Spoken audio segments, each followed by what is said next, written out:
A lot of major computer manufacturers have announced environmental policies and products in the last 12 months.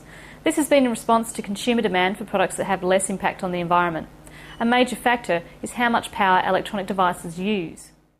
A couple of weeks ago, VIA sent me a VIA PC3500 motherboard. It's the latest in their PC1 staple of boards. VIA asked for my input on building a low-powered system based around this board. Just how low could I get the watts running Windows Vista? One of my first challenges was to find a way to measure the power.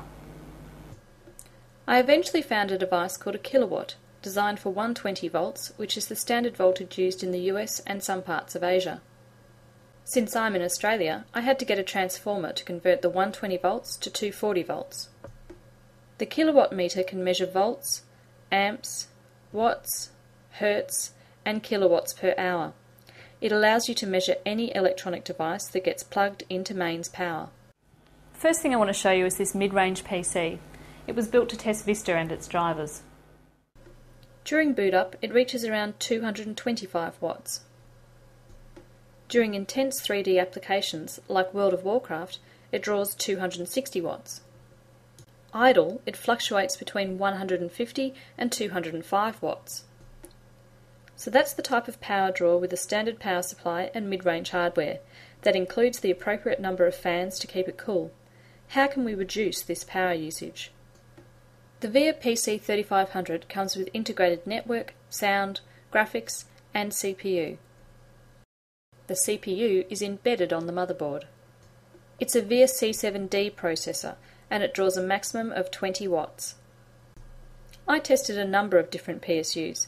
The low watt PSUs in most cases actually drew more power than other PSUs with more capacity. The wattage labelled on a PSU indicates the maximum amount of wattage it can supply.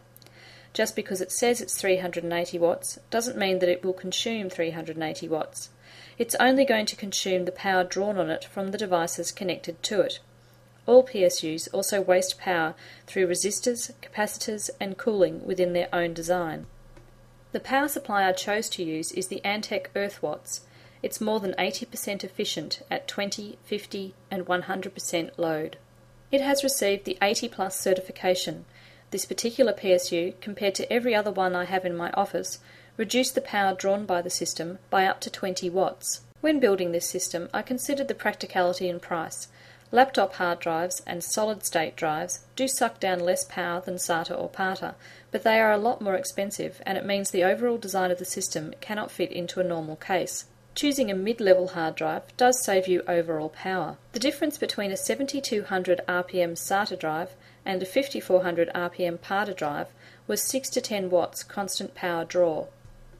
When it comes to a case to house your low-powered system, get one with as few fans as possible, plenty of natural ventilation, and made of alloy.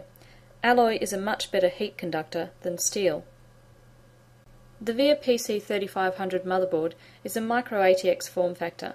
There's a huge variety of budget micro ATX cases. Building a VIA-based sub-60 watt PC is really straightforward. Install the VIA PC3500 motherboard. Optical drive. 3.5 inch 5400 RPM PATA hard drive, an efficient PSU, 1 gig of RAM, make the cables neat to assist with airflow, plug in the mouse, keyboard and monitor, and finally the power. I previously installed Vista on this system when I was testing all of the components out of the case.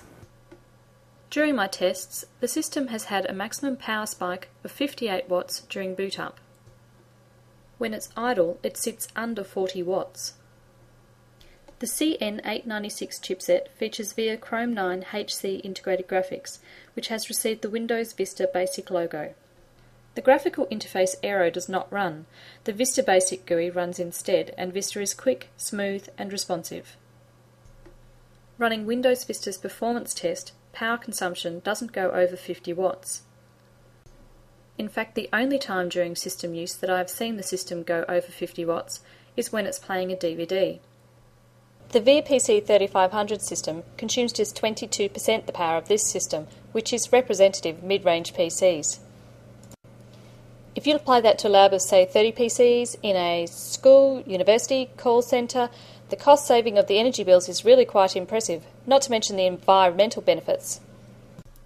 With the VIA PC 3500 mainboard, system integrators, NGOs, schools and universities can build cost-effective sub-60 watt PCs. I'm Fiona Gatt from VIA Arena. See you next time.